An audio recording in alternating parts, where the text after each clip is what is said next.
So what is coordination here? Coordination is a one which deals with combining all the activities in a proper manner, combining all the activities in a proper manner by the manager in order to achieve the goal of the organization. So when it comes to the communication, communication is the basic requirement of coordination process. So without communication, we can't coordinate each other. Without coordination, we can't cooperate. Without cooperation, we can't achieve the success. Without cooperation, we can't achieve the success. So what is the definition of coordination? Coordination is the one which deals with integrating all the activities of an organization in a systematic manner. Why we have to integrate all the activities in a systematic manner is to achieve the goal of the organization. Who is going to combine all the activities here? Manager is the one who is most essentially needed for combining all the activities of the organization, to combine all the activities of the organization. So according to management experts, coordination is necessary. Why it is necessary? Because it is necessary for achieving the various functions of management. So without coordination affects all the management functions like planning, organizing, actuating and controlling. All these particular functions requires coordination among the employees to complete the task successfully. Combining all these particular 4 different phases together and converting it in the form of a product, for this we require coordination process. And this coordination is nothing but combining all the activities together. And this coordination is a principle of management, and all the principles are included in this particular principle, which is called as coordination. It is considered as a mother of coordination is considered as mother principle of all other activities which we are going to carry out in the organization. And according to Mark Follett, he says that coordination is a plus value of the group. Coordination is the plus value of the group. That is, if there is a good coordination, then combined group achievement will be greater than the total of individual. Combined group achievement will be greater than the total individual achievement. For example, 2 plus 2 is 4, right? But according to his definition, he says that 2 plus 2 is nothing but 5. We can achieve more than what we have expected if there is a proper coordination, combined coordination among the group of people who are working for a particular product will lead to achieve more success than expected, more than expected. And this is impossible if in the physical world, which is impossible in the physical world, but it is possible in human affairs through coordinations.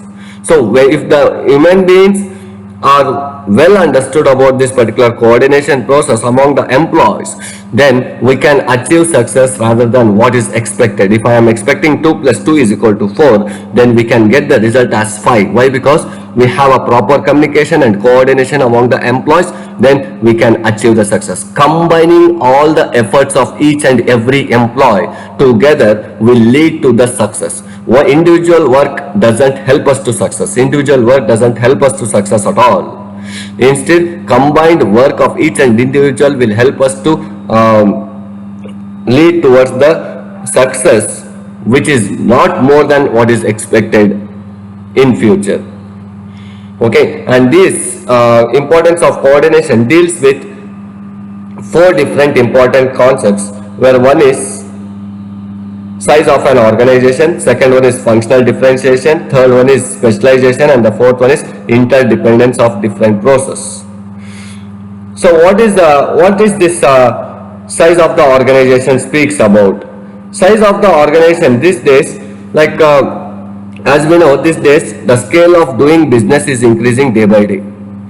Any increase in the scale of the business also results in the increase of number of people employed in the organization, with each person having different interest, way of working, mutual understanding, objective of working and tolerance. So each and every person will be of different type. As the scale of the business increases, the number of employees in the organization increases, and each and every people will be having different mentalities. And however, all these particular people have to work together, even irrespective of whatever the mentalities they have, whatever the tolerance they have, and whatever the understanding they have, irrespective of it, they have to work together as a group. They have to work together as a group despite of their differences, despite of their differences, in order to achieve the task successfully. Even though the size of the organization is large, each and every employee must work successfully in order coordinate among themselves and work successfully in order to achieve the task successfully.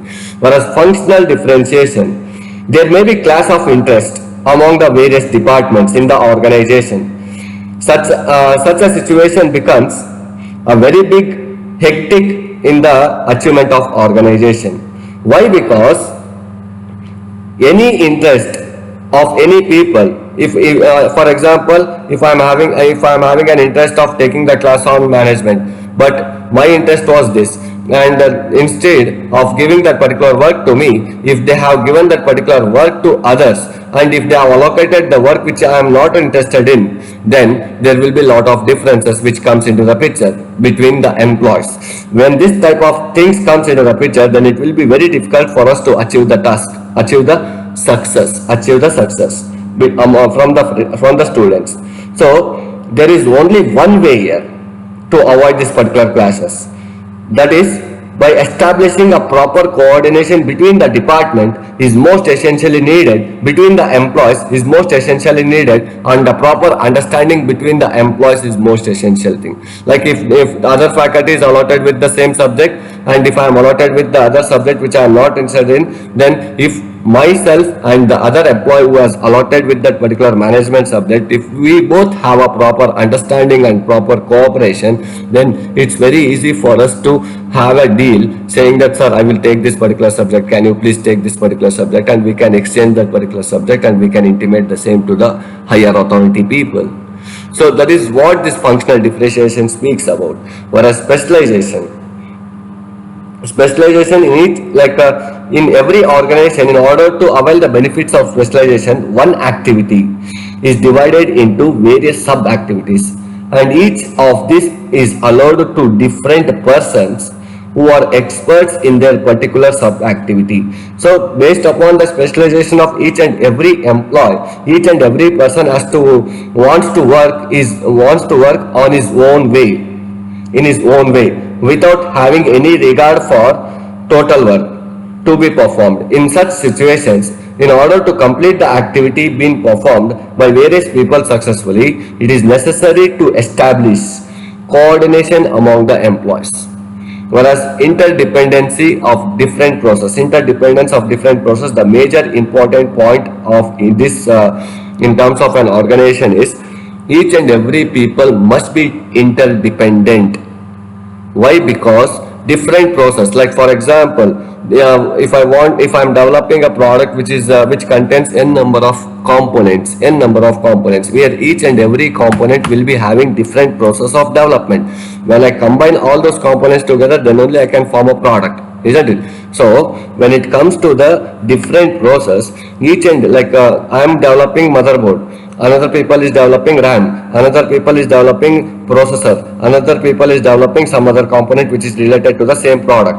If we have a proper coordination among the motherboard and RAM as well as processor and the other components which are most essentially needed for development of a mobile, then only we can convert that particular components into mobile. Or else it is very difficult. So the proper coordination among the one who develops the motherboard, among the one who develops other components which are related to the product, must have a proper coordination and communication among themselves. So then only we can convert those particular components into a product and we can achieve a success in the organization. So this is what about the importance of coordination speaks about, and this is what about the coordination and its importance. Understood everyone? Yes? Yes or no? Yes, sir. Okay, fine. So I will stop the class today. In the next class, I will be discussing about the last concept of your directing and controlling chapter, which is called as control systems. What is control system and the different types of control systems which we are going to deal with. Once we complete with these two concepts, we will be completing with module 2, and this will be completion of your module 2, and we will be moving further for the module 3, which is called as entrepreneurship. Okay, understood everyone?